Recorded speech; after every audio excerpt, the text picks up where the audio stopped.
नमस्कार दोस्तों, स्वागत है आप सभी का हमारे YouTube चैनल भगवान भरोसे ट्रेडिंग की एक और नई लर्निंग वीडियो में। तो गाइस, इस वीडियो में हम समझने वाले ऑप्शन के 5 जो ग्रीक्स होते हैं, ये आखिर ऑप्शंस के प्रीमियम को कैसे इफेक्ट करते हैं, और एज ए ऑप्शन बायर क्या ये इंपॉर्टेंट होते हैं, और अगर आप ये से सीखते हैं तो इसमें ग्रीक्स का क्या रोल होता है। मैं ऑप्शन बाइंग करता हूँ तो, और मैं इंट्राडे करता हूँ, तो बेसिकली मेरी सारी वीडियो इंट्राडे की ऑप्शन बाइंग की होगी। यहाँ पे कोई BTST स्विंग ट्रेडिंग वगैरह कुछ नहीं करते हैं, ठीक है। तो सबसे पहले ऑप्शंस बाइंग में 5 ग्रीक होते हैं: डेल्टा, गामा, थीटा, वेगा और रो। अब क्या आपको सब जानने की जरूरत है? तो बिल्कुल नहीं। आप दो चीज़ें बस ध्यान में रख लो। पहली चीज़ है वो थीटा है, ठीक है। ये ऑप्शन बाइंग का एक बहुत इंपॉर्टेंट रोल प्ले करता है। थीटा क्या होता है? ये एक टाइम डीके होता है, ठीक है। टाइम डीके अब क्या होता है, मैं आपको एग्जाम्पल दे देता हूँ यहाँ पे। जैसे कि मान लो आपने यहाँ पे कोई ऑप्शन का एक बैंक निफ्टी का ऑप्शन का कॉन्ट्रैक्ट बाई किया इस पॉइंट पे, ठीक है। मैं यहाँ पे लाइन खींच देता हूँ। आपका व्यू है कि मार्केट आने वाले टाइम में ऊपर जाएगा, ठीक है। आपको पता नहीं है जा रहा है कि नहीं जा रहा है।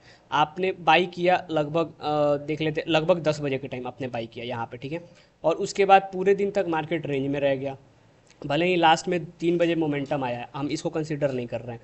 तो यहाँ 2 से ढाई घंटा तक अगर मार्केट रेंज में रहा है, ठीक है, और आप ये देखोगे कि अगर मार्केट आपके बाइंग प्राइस के ऊपर भी है ना, फिर भी आपका P&L थोड़ा बहुत लॉस में दिखाने लगता है, और ये डे टू डे चेंज करता है। अगर आप एक्सपायरी के दिन हो तो आपका लॉस ज़्यादा हो जाएगा, फ्राइडे को आपका लॉस मॉडरेट रहेगा, बैंक निफ्टी की एक्सपायरी वेडनेसडे को होती है, थर्सडे को आपका लॉस नहीं होगा, और ऐसे ही चेंजेस डिपेंड करता है। तो ये इफेक्ट करता है only and only theta DK. Theta होती है टाइम डीके। तो ऑप्शंस बाइंग में एक चीज़ बहुत ही फेमस है कि अगर आप ट्रेड लो ना, तो आपकी ट्रेड चलनी चाहिए। वहाँ या तो आपका ट्रेड स्टॉप लॉस दे दे, या तो आपका ट्रेड टारगेट दे दे। अगर बीच में फंस गया तो आप फिर ट्रेड में फंस जाओगे, ठीक है।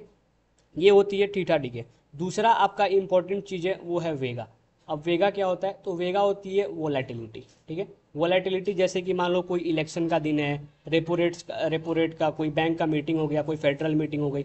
उस टाइम क्या होता है ना, मार्केट में बहुत एक्सट्रीम वोलेटिलिटी होती है। मार्केट ने आपके सेटअप पे बाइंग दिया, टारगेट छूने से पहले ही मार्केट ने सेल सेटअप दे दिया, फिर बाइंग दिया, मतलब वोलेटिलिटी बहुत ज़्यादा होती है। तो अब बड़े बड़े ट्रेडर्स क्या करते हैं ना, जो एक्चुअल में प्रॉफिटेबल ट्रेडर है, वो इस दिन ट्रेड ही अवॉइड कर देंगे।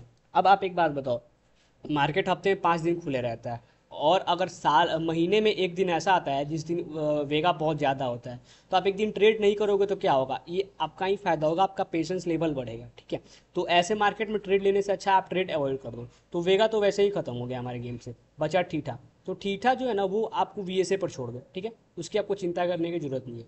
और बाकी जो 3 ग्रीक्स है उसके बारे में हम लोग डिस्कस नहीं करेंगे, क्योंकि बिलीव में मुझे भी बहुत बार ऐसा बोला गया था कि ऑप्शन ग्रीक्स बहुत इफेक्टिव हैं, ये हैं वो हैं, इसको ध्यान में रखना चाहिए जो ऑप्शन बायर। लेकिन मैं बता दे रहा हूँ अपने एक्सपीरियंस से, इसको कोई ज़रूरत नहीं है ध्यान में रखने का। मैंने जब पहली बार VSA सीखा था ना, तो ये एक मतलब VSA का एक बहुत ही अच्छा चीज़ ये है कि इसमें ऑप्शन ग्रीक्स को ज़्यादा ध्यान में कंसिडर करने की आपको ज़रूरत नहीं है। हो सकता है बाकी मेथड्स में हो, यहाँ पे VSA एक ऐसा मैजिकल टूल है ना, मैं क्या बताऊँ। आपको कोई ज़रूरत नहीं है, बस आपको थीटा डी के समझना पड़ेगा थोड़ा। और इसमें समझना क्या है यार, ये तो दिखता है कि हाँ टाइम लगेगा तो मार्केट ऊपर जाएगा नीचे जाएगा। कोई हम लोग ऐसा थोड़े कि बहुत 400 600 करोड़ से ट्रेड कर रहे हैं जो हमें उतना समझने की ज़रूरत है।